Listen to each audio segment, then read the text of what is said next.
te bénissons.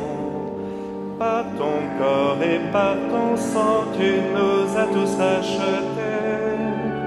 Alléluia, Alléluia, Alléluia, Alléluia, Alléluia, Alléluia, Alléluia.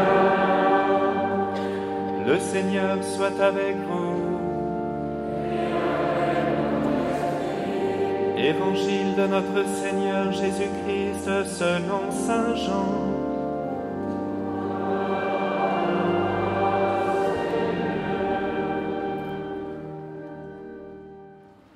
En ce temps-là, Jésus disait à ses disciples, « Si quelqu'un m'aime, il gardera ma parole. Mon Père l'aimera, nous viendrons vers lui, et chez lui nous nous ferons une demeure. Celui qui ne m'aime pas ne garde pas mes paroles. Or, la parole que vous entendez n'est pas de moi, elle est du Père qui m'a envoyé.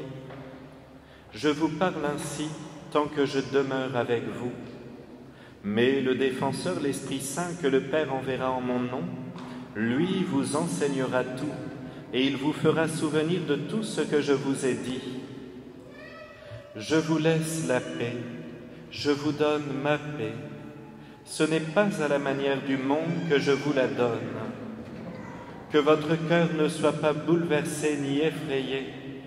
Vous avez entendu ce que je vous ai dit. Je m'en vais et je reviens vers vous. Si vous m'aimiez, vous seriez dans la joie, puisque je pars vers le Père, car le Père est plus grand que moi. Je vous ai dit ces choses maintenant, avant qu'elles n'arrivent. Ainsi, lorsqu'elles arriveront, vous croirez. Acclamons la parole de Dieu.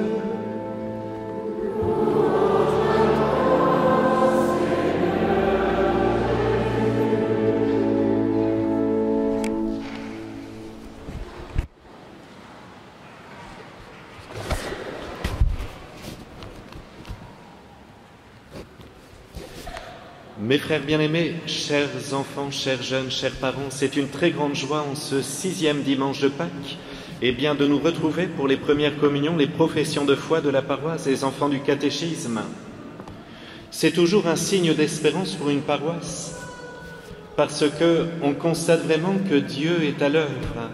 Il est bien au milieu de nous, il est bien ici-bas, et même si vous avez eu des catéchistes qui vous ont formé tout au long de cette année et des années précédentes, en travaillant durement, si vous avez eu des parents qui ont désiré que vous avanciez dans les sacrements de l'Église, c'est bien Jésus, notre Seigneur Jésus, le Fils de Dieu, qui est à l'initiative. Et c'est grâce à lui que vous êtes là maintenant. Mystérieusement, la profession de foi et la première communion sont fondamentalement liées. En effet, au moment de la profession de foi, chers jeunes, vous allez promettre de choisir Jésus-Christ et de rejeter le mal. Et en choisissant Jésus, vous allez bien accepter tout ce qu'il nous a enseigné. C'est très beau, il le dit aujourd'hui dans l'Évangile. Celui qui m'aime, c'est celui qui garde ma parole. Celui qui ne garde pas ma parole ne m'aime pas. Alors je sais que vous voulez aimer Jésus par votre profession de foi. Or, vous remarquerez que la profession de foi, ce n'est pas simplement croire dans des articles de foi qu'on va dire au moment du credo, je crois en Dieu, le Père Tout-Puissant, Créateur du ciel et de la terre, etc. Ça, c'est magnifique. Mais c'est entrer en communion avec Dieu. C'est croire qu'au moment où on le reçoit dans la Sainte Communion, c'est bien ce même Jésus-Christ que nous recevons. Alors permettez-moi ici de rappeler, je vais essayer avec mes mots d'être humain, de prêtre, ce qu'est la messe. Là vraiment, je vais vous donner ce qu'il y a dans mon cœur sur la Sainte Communion. Pour comprendre ce qui se passe pendant la messe, et surtout au moment de communier, il faut se souvenir d'une scène très très belle de l'Évangile, qu'on a entendue d'ailleurs il n'y a pas très longtemps. Quelques heures avant de vivre sa passion, Jésus, qui était avec ses apôtres, prévient Simon-Pierre, celui qu'il avait choisi pour être le chef des apôtres, le premier pape, pour guider l'Église. Il le prévient qu'au moment de sa passion, Simon va le trahir, va nier connaître Jésus. Il le prévient. Et Simon, tout de suite, répond, « Mais Seigneur, moi je donnerai ma vie pour toi. » Quelques heures après, Jésus est arrêté par les prêtres, il est amené au temple en pleine nuit, il est jugé, les soldats vont le gifler, lui cracher dessus, se moquer de lui, les grands prêtres vont l'insulter, et à ce moment-là, Pierre, qui était présent au milieu de la foule dans le temple, il y a des personnes qui lui disent « Mais toi, on te connaît, tu es un apôtre ?» « Non. » « Mais si tu étais avec ce Jésus, non, non, je ne le connais pas. Je vous dis que je ne le connais pas. » Et à 3 reprises, Pierre va faire preuve de lâcheté. Le premier pape. Quelques semaines plus tard, Jésus est ressuscité. Il leur donne rendez-vous près du lac de Tibériade et il leur apparaît. Et là, il va se passer quelque chose d'extraordinaire. Les apôtres sont dans la barque en train de pêcher. Nous, qu'aurions-nous fait si quelqu'un, notre meilleur ami, nous avait trahis? Eh bien, on lui aurait fait des remontrances. Peut-être on n'aurait même pas voulu lui parler. Eh bien, Jésus est sur le bord du lac. Écoutez bien les enfants, c'est une scène magnifique. Il a allumé un feu, il est en train de griller du poisson dessus. Il appelle ses apôtres qui sont dans la barque au loin. « Mes enfants », leur dit-il. Les apôtres arrivent et Pierre s'approche de Jésus, Simon-Pierre. Et Jésus le regarde dans les yeux avec son regard magnifique et il lui dit « Pierre, m'aimes-tu » Pierre, il est peiné, mais il lui répond « Seigneur, tu sais que je t'aime ». Une deuxième fois, Jésus lui pose la même question et Pierre lui répond de nouveau « Triste, certes, Jésus, tu sais bien que je t'aime ». Alors Jésus lui répond « Paie mes brebis, c'est-à-dire occupe-toi de mes brebis, des apôtres de l'Église que je t'ai confiés. » Une troisième fois, Jésus lui dit « Pierre, m'aimes-tu » Et Pierre, les larmes dans les yeux, tombant à genoux devant Jésus, « Seigneur, tu sais bien que je t'aime. » Et Jésus, le serrant contre lui dit « Eh bien, je te fais confiance, occupe-toi de mon Église. » C'est un acte d'amour extraordinaire, c'est plein de tendresse. Tout à l'heure, lorsque vous serez à genoux ici pour recevoir votre première communion, c'est exactement ce qui va se passer. De façon invisible mais réelle, Jésus va vous serrer contre lui et va vous dire « Mon enfant, tu sais que je t'aime. Et je me donne à toi dans ce morceau de pain, mais c'est bien moi que tu manges. Moi qui suis le Fils de Dieu, qui ai le pouvoir de me cacher dans cette petite hostie de pain, c'est moi que tu manges. Parce que je vais être avec toi jusqu'à la fin de ta vie sur terre pour te recevoir au paradis. Je veux que sur cette terre, tu puisses vivre de ma présence, parce que je t'aime et que tu es mon enfant. » Mais en même temps, tout comme il a renouvelé sa confiance à Pierre en lui disant « Occupe-toi de mon Église », eh bien vous, au moment où vous allez communier, il va vous dire la même chose. « Reste-moi fidèle, deviens mon enfant, viens me voir souvent dans la Sainte Communion. » Vous savez, parfois j'ai de la peine parce que après le caté, il y a des enfants qui disent « Ah ben c'est fini, j'ai fini. » C'est fait, j'ai terminé le sacrement. On a l'impression qu'ils ont passé un stage, un diplôme. On entend même parfois des adultes dire dans la rue, ça m'est arrivé plus d'une fois, « Mon père, moi j'ai tout fait. Le baptême, la première communion, la grande communion. » La première communion et c'est tout. Oui, maintenant je suis plus pratiquant. Ça me fait mal au cœur. Mais comment on peut dire ça? Je pense que toutes ces personnes, on ne leur a pas dit qu'elles recevaient le corps de Jésus. On ne leur a pas dit qu'au moment de la messe, c'était vraiment le Christ lui-même qui entrait dans leur âme, que ce n'était pas qu'un morceau de pain. Et vous, chers enfants, je vous en supplie, aujourd'hui c'est un très grand jour, le plus beau pour vous, parce qu'en échange de l'amour de Jésus pour vous, il espère vraiment devenir votre meilleur ami, l'ami de votre âme. C'est beau parce que, en venant dans votre âme, Jésus ne veut pas que le ciel soit loin de vous. Et oui, parce que ce qui fait la grandeur du ciel, c'est la présence de Dieu. Ce qui fait la grandeur de la communion, c'est le ciel qui descend dans notre âme. Voulez-vous lui promettre, mes enfants, de revenir souvent à la messe, même quand vous n'en aurez pas envie? Même quand le dimanche matin, un petit démon vous dira au creux de l'oreille qu'il serait plus agréable de passer son dimanche matin sur le téléphone, sur la console, devant la télé, enfermé dans sa chambre, alors qu'on sait très bien que ce plaisir facile bien souvent provoque en nous une tristesse. d'avoir perdu notre temps et d'avoir été égoïste. Moi, je me souviens, c'est ce que je faisais le samedi matin, le jour où mes parents faisaient les courses. Ils disaient souvent « Est-ce que tu veux venir avec nous ?» Et moi, je préférais rester dans ma chambre pour jouer. Et à midi, quand ils rentraient, j'étais pas heureux d'avoir joué sur la console. J'avais perdu mon temps. J'avais été égoïste, paresseux.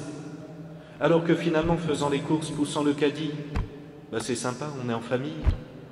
C'est un petit détail, mais le dimanche, que vais-je faire de cette première communion que Jésus me donne? C'est un trésor que vous recevez. Alors je vous en supplie, ayez toujours ce grand respect de Jésus. Et puis la messe, je vous ai dit, c'est d'abord une affaire d'amour. Jésus nous sert contre lui, mais c'est une affaire de guerre. Ah là, j'en ai certains qui se disent, mais qu'est-ce qu'il va nous dire le Père? La messe, c'est pas une guerre. Mes frères, laissez-moi vous exprimer ce qui se passe maintenant pendant la messe. Nous sommes catholiques, nous croyons vraiment que Jésus est présent dans l'Eucharistie. Ce midi, après la messe, vous pourriez demander à vos parents, les enfants, d'aller au bar tabac et d'acheter les journaux d'aujourd'hui. Et vous amuser cet après-midi, après le repas, à surligner tous les mauvais les titres, tout ce qui est triste, toutes les mauvaises nouvelles, tout ce qui est malheureux, la guerre en Ukraine ou à Gaza, les guerres fratricides en Afrique, avec les chrétiens persécutés. Ah non, ça c'est plus dans les journaux, on n'en parle plus, ça n'intéresse pas. Vous pourrez ainsi tout surligner, tout le mal. Et vous pourrez ensuite vous poser la question, ou la poser à papa, maman, comment faire pour réparer tout ce mal sur terre? À Pau, à l'Escar, là-bas dans des pays lointains. Comment faire pour apaiser les souffrances? Comment faire pour que toutes les personnes malades aient un peu d'espérance dans leur vie, elles qui souffrent? Comment faire pour que les mourants, les agonisants ne soient pas dans le désarroi au moment de la peur, au moment de mourir, qu'ils ne soient pas dans la peur au moment de mourir? Comment faire pour que dans ma propre famille, papa, maman, il y ait moins de petites disputes, parfois d'égoïsme, de colère, de paresse? Eh bien, la réponse, elle est sur votre feuille de chant. Regardez le beau tableau sur la première page. Prenez vos feuilles. Voilà le mystère de la messe. L'artiste qui a peint ce tableau ne l'a pas improvisé. Parce que vous savez, de nombreux artistes dans les siècles passés, les vrais artistes de ce temps-là, non pas ceux qui faisaient de l'art contemporain, mais vous voyez, ils méditaient ce qu'ils mettaient sur les tableaux. Ils avaient une vraie vie de prière. Quand vous voyez la chapelle Sixtine, mais combien d'heures a-t-il médité avant de peindre cette chapelle magnifique? Et quand ils réalisaient leurs œuvres, c'était ce qui habitait leur cœur et leur imagination qu'ils peignaient sur un tableau. Comment savons-nous que ce tableau est réellement ce qui se passe pendant la messe? Eh bien, c'est grâce à des saints et des saintes qui ont eu des visions au cours de la messe. Par exemple, Sainte Rita, nous l'avons fêtée cette semaine, une sainte du Moyen-Âge, qui avait des visions mystiques de la passion de Jésus pendant la messe. Saint Thomas d'Aquin, Sainte Thérèse d'Avila, ou récemment Padre Pio, qui au cours de sa messe qui durait 3 heures et pourtant il y avait un monde de dingue, il voyait le ciel pendant la messe. Il voyait la Vierge Marie qui était près de l'autel. Et le tableau que vous avez devant les yeux est un résumé de ce qu'est la messe. En réalité, au moment où commence la messe, la cour céleste, c'est-à-dire le ciel, il est au milieu de nous sur terre. Pendant que je vous parle, ce ne sont pas simplement des colonnes de pierre et des voûtes qui nous surplombent et nous entourent, mais tout autour de nous, maintenant, il y a les anges, les archanges, les saints et les saintes de Dieu, qui sont morts en état de sainteté ou qui sont passés du purgatoire au paradis, même dans nos familles. Il y a bien sûr la très sainte Vierge Marie. Bonjour Vierge Marie, bonne fête des mamans. Il y a la très sainte Trinité, le Père éternel, qui tient Jésus dans ses bras. Il y a l'Esprit Saint, sous la forme de la colombe, qui descend sur l'autel, parce qu'à un moment, au coup de cloche, lorsque le prêtre va dire « sanctifie ses offrandes », l'Esprit de Dieu va permettre que le pain et le vin se transforment dans le corps et le sang de Jésus, parce que le prêtre a été ordonné par un évêque validement, parce que l'évêque a été ordonné lui-même par un autre évêque, depuis les apôtres jusqu'à aujourd'hui. Jésus nous a transmis ce pouvoir étonnant pour que nous mangions son corps. C'est pour cette raison, les enfants, qu'à ce moment-là, il y a un coup de cloche, tout le monde se met à genoux, il y a l'encensoir. C'est vraiment très fort.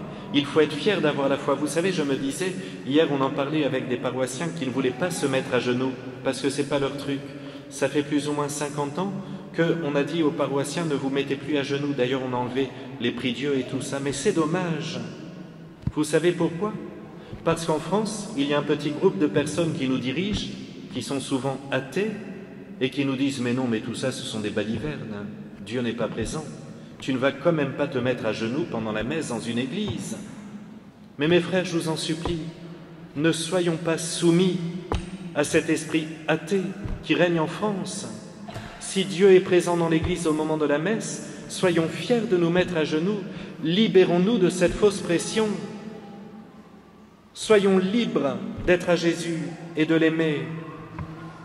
Lui, il est mort sur la croix pour venir dans notre cœur.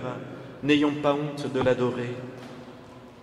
Alors vous voyez, ce tableau nous montre que Jésus est en train de prendre sur lui les péchés du monde.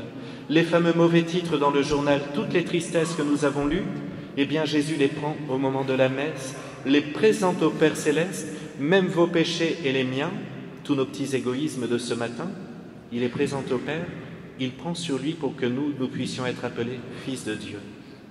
Que le Père Céleste nous accueille comme ses enfants. C'est magnifique la messe. Elle est le meilleur moyen que Dieu a trouvé sur terre pour pardonner les péchés du monde, pour essayer de mettre la paix dans les cœurs, la charité dans les familles, la paix entre les peuples, entre les nations. C'est la messe, le secret de la paix sur terre. C'est la messe, le secret de la consolation des personnes malades qui sont actuellement à l'hôpital, seules, dans leur chambre. Jésus vient consoler les cœurs, vient les aimer. Et c'est extraordinaire parce qu'il faut beaucoup prier pour qu'il y ait beaucoup de messes tous les jours, jour et nuit. Quand on pense qu'il y a encore 400 000 prêtres dans le monde, autant dire qu'il y a 400 000 messes par jour. Jour et nuit, ça n'arrête pas. Pour tous les péchés de la terre, c'est magnifique. Mais en même temps, il faut prier pour qu'il y ait beaucoup de prêtres et qu'il y ait beaucoup de messes, parce qu'il y a beaucoup de péchés sur terre. Et c'est Jésus qui nous libère de cela. C'est beau ce que je vous dis. Et puis vous voyez sur l'image, il y a tout en bas, vous verrez, le purgatoire. Ça fait peur un peu le purgatoire. Les âmes sont purifiées de tous leurs péchés, tout le mal qu'elles ont pu faire sur terre et surtout tout le bien qu'elles n'ont pas fait. Pensez par exemple à nos arrière-grand-mères et arrière-grands-pères. Tous leurs petits péchés, il faut bien qu'ils les purifient au ciel. C'est ce qu'on appelle le purgatoire. Chaque fois qu'ils se mettaient en colère, chaque fois qu'ils étaient égoïstes, paresseux, etc. Eh bien, pendant la messe, grâce à nos prières, les âmes du purgatoire entrent au paradis. C'est magnifique. C'est les anges, vous voyez, qui sont autour de l'autel et qui jettent les grâces magnifiques vers le purgatoire afin que les âmes montent au ciel. Splendide ce tableau. C'est le résumé parfait d'une messe. J'arrête là pour ne pas être trop long. Chers parents, chers enfants, mes frères bien-aimés, je veux bien croire que la vie spirituelle n'est pas quelque chose de toujours facile, surtout si on ne vous a pas appris à prier, à dialoguer avec Jésus dans votre cœur. Mais je vous le dis maintenant, le cœur de Jésus bat très fort par amour pour nous. Il est amoureux de nous. Il attend en réponse notre amour, notre fidélité. Il veut faire partie de nos vies. Alors je vous en supplie, donnez-lui cette possibilité de venir souvent en vous. Faites tout pour venir à la messe souvent. Si je me trompe dans tout ce que je viens de dire, finalement venir à la messe sera l'occasion d'entendre la parole de Dieu, ça travaillera notre intelligence, on ne perdra pas de temps. Mais si j'ai raison, avouez que c'est un trésor. Avouez que quand on arrivera de l'autre côté au paradis, eh bien on connaîtra cet être magnifique parce que sur terre, il aura fait partie de nos vies. Merci Seigneur Jésus pour le don de votre très sainte Eucharistie. Merci très sainte Vierge Marie, vous qui êtes la mère de Jésus, de nous avoir donné votre Fils.